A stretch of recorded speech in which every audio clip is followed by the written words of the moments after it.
अगर तुम इस मकसद से आए हो कि ये वीडियो तुम्हें मोटिवेट करेगी, तो तुम्हारा भाई गारंटी देता है तुम्हें मोटिवेट करने की, बशर्ते इसे पूरी देखना। और फिर भी वीडियो अच्छी ना लगे तो खुले मन से डिसलाइक मारना, लेकिन अगर अच्छी लगे तो लाइक और सब्सक्राइब करके ही जाना। आज सबसे बड़ी प्रॉब्लम हमारे साथ पता है क्या है? हम लोग पढ़ाई में टॉपर्स तो बनना चाहते हैं, लेकिन हम लोगों को टॉपर्स की पहचान ही नहीं है। नहीं, क्लास या एग्जाम में हाईएस्ट मार्क्स लाया तो बंदा टॉपर्स। अरे नहीं यार, जब तुम स्कूल या कॉलेज से पास आउट होने के 3-4 साल बाद अपने दोस्तों से मिलोगे, तब तुम्हें हैरानी होगी जिसे हम असल में टॉपर समझते थे वो तो बस एक ऑर्डिनरी बंदा निकला। और जिस बंदे पर साला किसी ने ध्यान ही नहीं दिया, वो बंदा झंडे गाड़ के बैठा होगा। क्यों? क्योंकि हम लोगों ने ज्यादा मार्क्स लाने वालों को टॉपर समझने की गलत सोच बना रखी है। अब मुझे ये बताओ, लास्ट बेंच पर बैठने वाला बंदा जो एवरेज नंबरों से पास होता है, लेकिन किताबों से समझता है रट्टा मारने की बजाय, भले ही उसके आंसर शीट में लिखे हुए आंसर्स किताबों के आंसर से डिट्टो मैच नहीं होते, मगर मीनिंग सेम है, तो क्या वो बंदा टॉपर्स नहीं बन सकता? पता है हमारी एजुकेशन सिस्टम की सबसे बड़ी प्रॉब्लम्स क्या है? यहाँ केस स्टडी नहीं होती, सिर्फ डेफिनेशंस को याद करो। थ्योरी थ्योरी थ्योरी, हमें रोबोट्स बनाया जा रहा है। हाइड्रोक्लोरिक एसिड से हाथ जलता है, क्यों जलता है? क्योंकि किताबों में ऐसा लिखा है। सर किताबों में ऐसा किस बेस पर लिखा है? अब तुम टीचर से जुबान चलाओगे? 50 फट्टू स्टूडेंट्स में से एक हिम्मत करके पूछे तो उसे जुबान चलाने के जुर्म में डांट कर बैठा दिया जाता है। बाकी बच्चे की क्यूरियोसिटी और कॉन्फिडेंस का क्या? खत्म, दी एंड।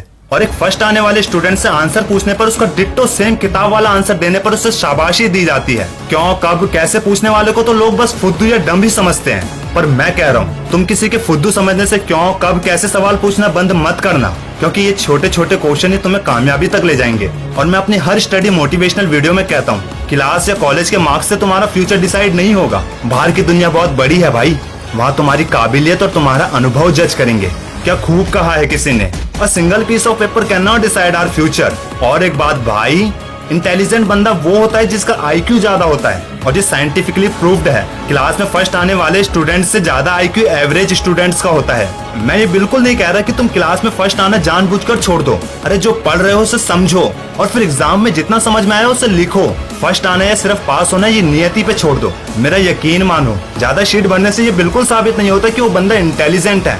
जो कम शब्दों में सही बात लिखता है वो होता है इंटेलिजेंट। पढ़ाई का असली मतलब क्या होता है? लर्निंग, वो लर्निंग जो सिखाए कहीं से भी, सिर्फ किताबों से जरूरी नहीं। शायद यही कारण था कि बिल गेट्स और एलोन मस्क जैसे ड्रॉप आउट आज सक्सेस है, क्योंकि उन्होंने कॉलेज छोड़ा, पढ़ाई नहीं। अरे जितनी हमारी अब तक की किताबें नहीं होंगी, उनसे बड़ी तो उनकी लाइब्रेरी होती है। विंडो कंपनी का सीईओ सत्य नडेला महीने में 10-12 दिन तो अपनी लाइब्रेरी में पढ़ते पढ़ते जमीन पर सो जाता है, और हम सोचते हैं ये लोग अपनी लग्जरी कमरे में एसी चलाकर आराम से सोते होंगे।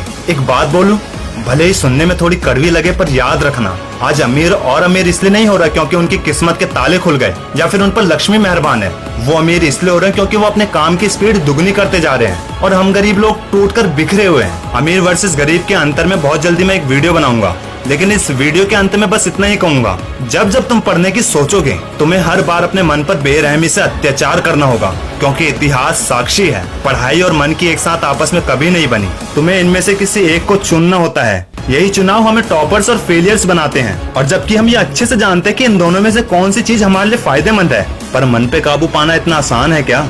लेकिन एक तरीका है जब तुम मन को साथ रखकर पढ़ाई कर सकते हो, अगर तुम्हें पढ़ाई से प्यार हो जाए तब। वरना तुम्हें तो ये भी नहीं पता होगा कि जब रात को तुम फेसबुक और व्हाट्सएप मन लगाकर चला रहे होते हो, तब तुम्हारा ही कोई दोस्त किताबों में मन लगाकर पढ़ रहा होता है। इसलिए जब तक तुम पढ़ाई को एक जिम्मेदारी समझते रहोगे, तब तक तुम कुछ बड़ा नहीं उखाड़ सकते। लेकिन जिस दिन तुमने पढ़ाई को अपना मनोरंजन का हिस्सा मान लिया, उस दिन तुम ऑर्डिनरी स्टूडेंट से एक्स्ट्रा ऑर्डिनरी स्टूडेंट बन जाओगे। लेकिन इस बात का रिजल्ट कॉलेज या स्कूल के रिजल्ट से मेजर मत करना, क्योंकि तुम उस एक बंदे में से होंगे जिसे 4 साल बाद जब तुम्हारे दोस्त सक्सेस होता देख यही कहेंगे, हम जिसे क्लास में टॉपर समझते थे वो तो ऑर्डिनरी निकली, और तुझ पर किसी ने ध्यान नहीं दिया तो झंडे गाड़ के बैठा हुआ है। वीडियो अच्छी लगे तो लाइक और सब्सक्राइब करके अपना प्यार जरूर देना।